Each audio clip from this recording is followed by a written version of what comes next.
di Purworejo. Ya. Ringkasnya bertanya, apa yang dimaksud dengan bid'ah itu? Bid'ah itu secara kebahasaan adalah sesuatu yang baru yang belum pernah ada. Itu bid'ah. Secara kebahasaan. Ya. Nah, dalam konteks ajaran Islam, bid'ah itu ada di tiga tempat. Ya. Pertama dalam akidah, yang kedua dalam ibadah, dan yang ketiga dalam muamalah. Ya. Akidah itu keimanan. Bid'ah dalam akidah adalah akidah yang bertentangan dengan Al-Quran dan Hadis. Itu bid'ah dalam akidah. Contohnya, keyakinan yang menyatakan ada Nabi sesudah Nabi Muhammad SAW. Itu bid'ah itu. Dan bid'ah di sini, bid'ah itu bukan hukum loh Pak ya, sifat itu. Itu sudah menyebabkan yang bersangkutan menjadi kafir. Kalau sampai ada akidah bahwa ada Nabi setelah Nabi Muhammad SAW, seperti akidahnya orang-orang Ahmadiyah, itu bid'ah. Contoh lagi, akidah dari kelompok Syiah, ya. Syiah itu kelompoknya banyak. Yang besar ada 8, ada 5 ya. Di antara mereka itu ada yang kelompok yang punya keyakinan bahwa Sayyidina Ali bin Abi Thalib itu adalah Tuhan. Ini seperti akidah Syairan dulu. Ya. Tentu ini sudah keluar dari Islam. Ada bid'ah dalam akidah tapi nggak sampai, ya saya belum berani misalnya mengatakan itu keluar dari Islam, tapi itu adalah sesat, seperti akidah Khomeini, ya, atau yang di Iran sekarang. Akidah Khomeini dalam bukunya menyatakan bahwa di antara ajaran pasti dari mazhab kita adalah imam-imam kami itu memiliki kedudukan bersama Allah yang tidak dapat dicapai oleh para malaikat dan para nabi. Berarti Khomeini itu punya akidah bahwa Sayyidina Ali, Hasan, Husain dan keturunannya itu lebih mulia daripada Rasulullah SAW.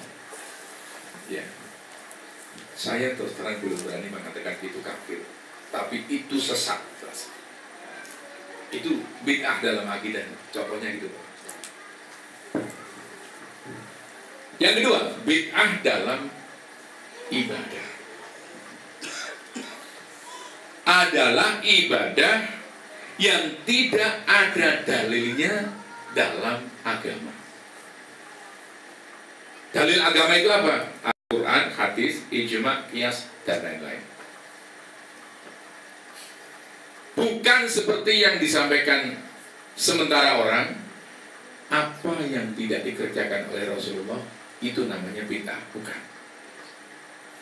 Kalau itu yang namanya bid'ah, ibadah yang tidak pernah dikerjakan oleh Rasulullah namanya bid'ah. Umroh pada bulan puasa itu bid'ah, Pak. Karena Rasulullah nggak pernah umroh pada bulan puasa. Ya. Pak Yusuf dari Purworejo kalau mengeluarkan zakat menjelang Lebaran, namanya zakat apa Pak? Zakat fitrah Indonesia. Yang betul zakat fitri. Sampean mengeluarkan zakat fitri dengan apa?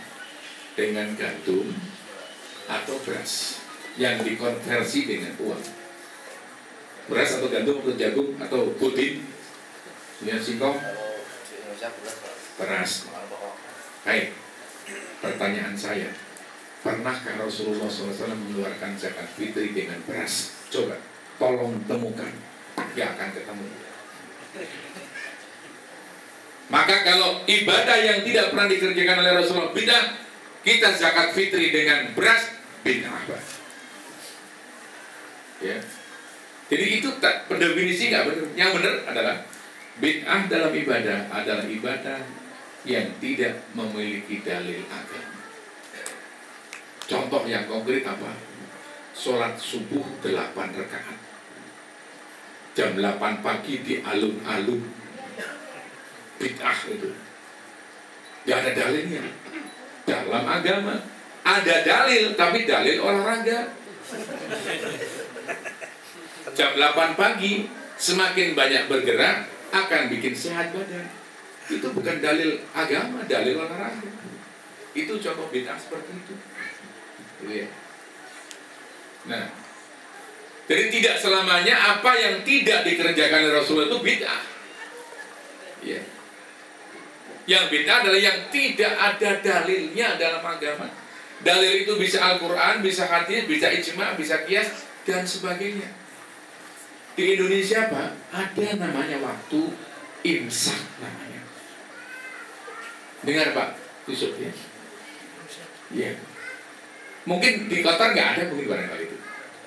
Nggak ada kan? Imsak itu biasanya 10 menit sebelum fajar keluar. Fajar Siti. Di Indonesia ada. Ya. Tapi di pesawat kemarin Pak, itu menyebutkan ya dari ya apa fasting time itu istilahnya itu imsak itu ya, bukan menyebutkan fajar ya, tapi permulaan puasa. Nah imsak itu bid'ah atau tidak? Nah zaman Rasulullah nggak ada imsak itu. Jawabannya tidak bid'ah. Kenapa? Ada dalilnya. Apa dalilnya? Maslahah amal, kepentingan, supaya orang nggak kebablas. Kalau dimulainya puasa itu tanpa menahan dulu 5 menit, 10 menit, bisa-bisa kebablas. Orang Indonesia akan ngerokok terus sampai rokoknya belum habis, akan nggak berhenti. Apalagi orang Purworejo rokoknya pakai rokok siong. Kenal nggak Pak rokok siong? Oh iya. Nah ada orang Purworejo lagi. Sintren kan jawabannya itu. Ada yang cap sintren, ada yang cap rokok kelembak itu. Ya, kalau yang rokok satu di sini pas itu bau semuanya itu. Bau kemenyan. Rokok ngundang setan katanya. Nah itu orang Purworejo, orang Kebumen, orang Gombong, wow senengnya bukan main. Lah kalau nggak ada imsak, waduh sayang tinggal tolong senti kok ya. Nah gitu kan, harus ada imsak, tak malah itu maslahat dalilnya itu nggak bid'ah imsak itu. Ya. Yang ketiga bid'ah dalam muamalah, bukan akidah, bukan ibadah. Muamalah itu hubungan manusia antar manusia. Maka bid'ah dalam muamalah itu dianjurkan sebanyak-banyaknya selagi tidak ada larangan. Ini termasuk bid'ah ini. Bid'ah dalam muamalah. Telepon bid'ah muamalah. Dulu zaman Nabi orang ambil air dengan timba, sekarang pencet sudah itu. Bid'ah itu muamalah, tapi dianjurkan membuat bid'ah sebanyak-banyaknya sepanjang tidak ada larangan. Itu dalam muamalah Pak. Udah, buat paham Pak? Ya, itu. Baik. Pertanyaan